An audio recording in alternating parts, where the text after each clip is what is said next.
حضرت صلی اللہ علیہ وآلہ وسلم پر وحی کا ابتدائی دور اچھے سچے پاکیزہ خوابوں سے شروع ہوا۔ آپ خواب میں جو کچھ دیکھتے وہ صبح کی روشنی کی طرح صحیح اور سچا ثابت ہوتا۔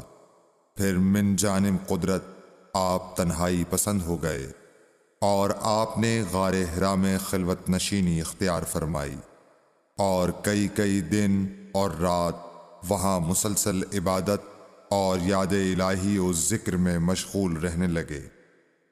جب تک گھر آنے کو دل نہ چاہتا توشہ ہمراہ لیے ہوئے وہاں رہتے۔ توشہ ختم ہونے پر ہی اہلیہ محترمہ حضرت خدیجہ رضی اللہ تعالی عنہا کے پاس تشریف لاتے اور کچھ توشہ ہمراہ لے کر پھر وہاں جا کر خلوت گزین ہو جاتے۔ یہی طریقہ جاری رہا یہاں تک کہ آپ پر حق منکشف ہو گیا اور آپ غار حرا ہی میں قیام پذیر تھے کہ اچانک حضرت جبرائیل علیہ السلام آپ کے پاس حاضر ہوئے اور کہنے لگے کہ اے محمد پڑھو۔ آپ فرماتے ہیں کہ میں نے کہا کہ میں پڑھنا نہیں جانتا۔ آپ صلی اللہ علیہ وسلم فرماتے ہیں کہ فرشتے نے مجھے پکڑ کر اتنے زور سے بھینچا کہ میری طاقت جواب دے گئی۔ پھر مجھے چھوڑ کر کہا پڑھو۔ میں نے پھر وہی جواب دیا کہ میں پڑھا ہوا نہیں ہوں۔ اس فرشتے نے مجھ کو نہایت ہی زور سے بھینچا کہ مجھ کو سخت تکلیف محسوس ہوئی۔ پھر اس نے کہا کہ پڑھ۔ میں نے کہا میں پڑھا ہوا نہیں ہوں۔ فرشتے نے تیسری بار مجھ کو پکڑا اور تیسری مرتبہ پھر مجھ کو بھینچا۔ پھر مجھے چھوڑ دیا اور کہنے لگا کہ پڑھو اپنے رب کے نام کی مدد سے جس نے پیدا کیا اور انسان کو خون کی پھٹکی سے بنایا۔ پڑھو اور آپ کا رب بہت ہی مہربانیاں کرنے والا ہے۔ بس یہی آیتیں آپ حضرت جبرائیل علیہ السلام سے سن کر اس حال میں غار حرا سے واپس ہوئے کہ آپ کا دل اس انوکھے واقعے سے کانپ رہا تھا۔ آپ حضرت خدیجہ کے ہاں تشریف لائے اور فرمایا کہ مجھے کمبل اوڑھا دو، مجھے کمبل اوڑھا دو۔ لوگوں نے آپ کو کمبل اوڑھا دیا۔ جب آپ کا ڈر جاتا رہا تو آپ نے اپنی زوجہ محترمہ حضرت خدیجہ رضی اللہ تعالی عنہا کو تفصیل کے ساتھ یہ واقعہ سنایا اور فرمانے لگے کہ مجھ کو اب اپنی جان کا خوف ہو گیا ہے۔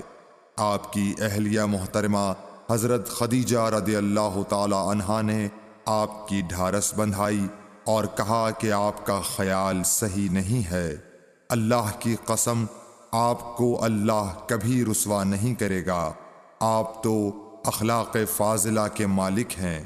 آپ تو کنبہ پرور ہیں، بے کسوں کا بوجھ اپنے سر پر رکھتے ہیں، مفلسوں کے لیے آپ کماتے ہیں، مہمان نوازی میں آپ بے مثال ہیں اور مشکل وقت میں آپ امر حق کا ساتھ دیتے ہیں۔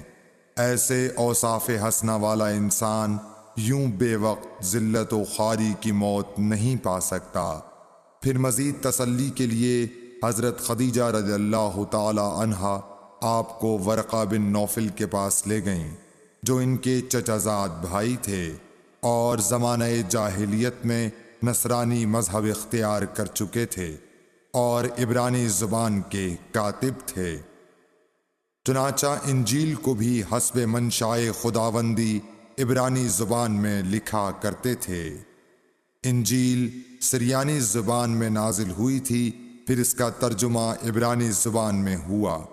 ورقہ اسی کو لکھتے تھے۔